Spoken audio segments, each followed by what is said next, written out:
टिंकू ने फिर कर ली तौबा। आओ, मैं तुम्हें दरख्त पे चढ़ना सिखाता हूँ, डरो नहीं। बाबा, बाबा। ये कौन मेरे बच्चों को तंग कर रहा है? मैं छोड़ूंगा नहीं। अरे अरे अरे शेर अंकल, वो मैं तो। टिंकू के साथ आगे क्या हुआ, ये जानने के लिए कहानी को आखिर तक देखिएगा और मेरे चैनल को जरूर सब्सक्राइब कर दीजिएगा। एक बहुत खूबसूरत सा जंगल था जहाँ सब जानवर हंसी खुशी मिलकर रहा करते थे।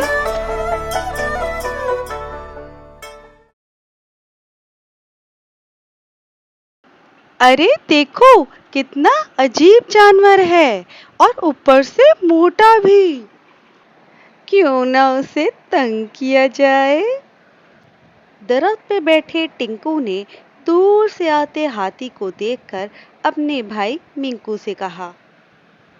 मिंकू ने उसे मना किया, लेकिन टिंकू इतनी आसानी से कहाँ बाज आने वाला था। जो ही हाथी उनके दरख्त के नीचे पहुंचा तो टिंकू ने कहा, अरे मोटू, तुम्हारा नाम क्या है और तुम अकेले यहाँ क्या कर रहे हो? हाथी ने कहा, मेरा नाम टोनी है, मेरा कोई दोस्त नहीं है, क्या आप मुझसे दोस्ती करेंगे? अरे पहले तुम अपने आप को तो देखो, पहाड़ जैसा तुम्हारा जिस्म है और पंखे जैसे कान, और फिर चलते भी लंगड़ा कर हो। मुझे नहीं करनी तुमसे दोस्ती। ये कहकर टिंकू ने एक केला जोर से टोनी के सर पे मारा और हंसता खेलता उछलता कूदता दरख्तों में गायब हो गया। और टोनी बेचारा आंखों में आंसू लिए उसे जाता देखता रहा। टिंकू और मिंकू दोनों भाई थे, लेकिन मिंकू जितना समझदार और फर्माबरदार था, टिंकू उतना ही लापरवाह और नाफरमान।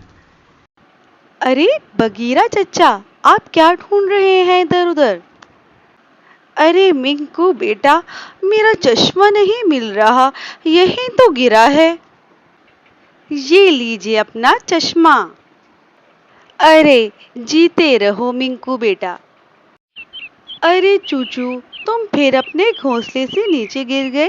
चलो, मैं तुम्हें तुम्हारे घोंसले में रख देता हूँ। और ये है टिंकू।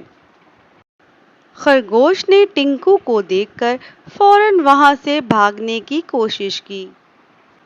अरे अरे भागो, आ गया टिंकू अपनी शरारती दोस्तों के साथ मुझे तंग करने के लिए, भागो। शू। अरे ज़राफ़ी अंकल, आपके ऊपर स्लाइड लेने में तो बहुत ही मजा आता है। आए हाय मेरी गर्दन। अरे टिंकू, मेरी गर्दन में तो बहुत दर्द हो जाता है, हटो मेरी गर्दन से। लो, आ गया शरारती टिंकू, चलो भाई बचाओ अपनी जान। ये कहकर मेंढक जल्दी से पानी में कूद गया। जंगल में कोई भी टिंकू की शरारतों से महफूज नहीं था। टिंकू के वालिदैन भी उसकी इन हरकतों से सख्त तंग आ चुके थे। वो टिंकू को बहुत समझाते, लेकिन वो उनकी कोई बात नहीं मानता। ये एक बहुत खूबसूरत सी सुबह थी। रात भर जंगल में बारिश होने की वजह से सुबह सवेरे जंगल खूबसूरत, साफ सुथरा और निखरा निखरा नजर आ रहा था। टिंकू आज सुबह सवेरे ही उठ गया था। वो अपने वालिदैन की इजाजत के बगैर जंगल की सैर को निकल पड़ा और दरख्तों में उछलता कूदता काफी दूर तक निकल गया। भूख लगी तो उसने मजेदार जंगली फल खाकर अपना पेट भरा। जंगल में घूमते फिरते टिंकू अब थक गया था। वो एक दरख्त पर बैठकर सस्ताने लगा। अचानक उसकी नजर दरख्त के नीचे खेलते शेर के बच्चों पे पड़ी। टिंकू को फिर से एक शरारत सूझी। वो दरख्त की शाखों में झूलता हुआ तेजी से नीचे आता और कभी शेर के बच्चों के कान खींचता तो कभी उनके सर पर जोर से हाथ मारता। शेर के परेशान और डरे हुए बच्चों को देखकर उसे बहुत मजा आ रहा था। आओ, मैं तुम्हें दरख्त पे चढ़ना सिखाता हूँ, डरो नहीं। टिंकू खी खी करके हंस रहा था कि अचानक एक तरफ से शेर नमूदार हुआ। ये कौन मेरे बच्चों को तंग कर रहा है? मैं छोड़ूंगा नहीं। अरे अरे अरे शेर अंकल, वो मैं तो शेर को देखकर टिंकू की सारी शरारत धरी की धरी रह गई और वो जान बचाने के लिए तेजी से उछलता कूदता वापस भागने लगा। भागते भागते टिंकू घने जंगल में पहुंच गया, जहां हर तरफ अंधेरा था। दूसरी तरफ टिंकू के वालिदैन उसके लिए बहुत परेशान थे। न जाने कहाँ चला गया टिंकू, कहीं उसने अपने आप को कोई नुकसान ना पहुंचा लिया हो अपनी शरारतों की वजह से। घने जंगल में टिंकू बैठा रो रहा था। अब मैं घर कैसे जाऊंगा? क्या हुआ दोस्त, क्यों रो रहे हो? आवाज सुनकर टिंकू ने देखा तो सामने टोनी को खड़े पाया। मैं जंगल में खो गया हूँ, अब घर कैसे जाऊंगा? तो क्या हुआ, आप मेरे ऊपर सवार हो जाएं, मैं आपको आपके घर तक पहुंचा दूंगा, टोनी ने कहा और वो टिंकू को अपने साथ लेकर आगे की तरफ बढ़ा और मुख्तलिफ रास्तों से होता हुआ टिंकू के घर पहुंच गया।